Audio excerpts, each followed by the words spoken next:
बिस्मिल्लाहिर्रहमानिर्रहीम। मेरे भाई और बहनों, मेरे रब को दुरूद पाक पढ़ने वाली जुबानें बड़ी सोनी लगती हैं और दुरूद पाक बहुत बड़ी नेमत और मुसलमानों के पास बहुत बड़ा अल्लाह का खजाना है। मेरे भाई और बहनों, जब भी जिंदगी में गम परेशानी आए तो दुरूद पाक पढ़ना शुरू कर दें। मेरे भाई और बहनों, मैंने जिंदगी में आज तक कोई ऐसा इंसान नहीं देखा जो रोजाना सुबह और शाम 100 बार दुरूद पाक पढ़ता हो और उसकी जिंदगी में गम या परेशानियां हो। मैंने अभी तक कोई ऐसा इंसान नहीं देखा जो बिला नागा पढ़ता हो। मेरे भाई और बहनों, कोई सा भी दुरूद पाक आप पढ़ सकते हैं, लेकिन कोशिश करें दुरूद इब्राहिमी को पढ़ें।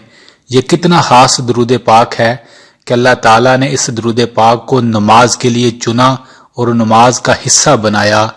जो बंदा दुरूद पाक पढ़ता है, ये मेरे पैगंबर का फरमान है, अल्लाह के फरिश्ते उस बंदे के लिए 70 बार दुआ करते हैं, अल्लाह इस बंदे की बख्शिश फरमा दीजिए, इस बंदे की बख्शिश फरमा दीजिए। मेरे नबी ने फरमाया, ऐ लोगों, जो बंदा ज्यादा से ज्यादा दुरूद पाक पढ़ता है, अल्लाह ताला उसके तमाम गमों को दूर फरमा देता है, उसकी तमाम परेशानियों को अल्लाह खत्म फरमा देता है और उसके गुनाहों को भी माफ फरमा देता है। सुभान अल्लाह।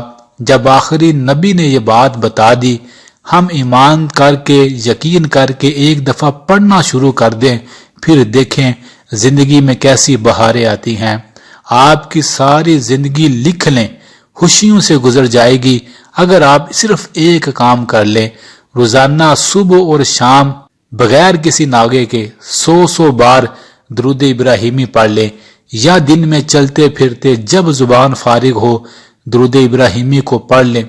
लिख लें, आपकी सारी जिंदगी, आपकी आने वाली नस्लों की जिंदगी अल्लाह खुशियों से भर देगा, क्योंकि आप दुरूद पाक पढ़ रहे हैं। अल्लाह को दुरूद पढ़ने वाले बंदे बड़े अच्छे लगते हैं।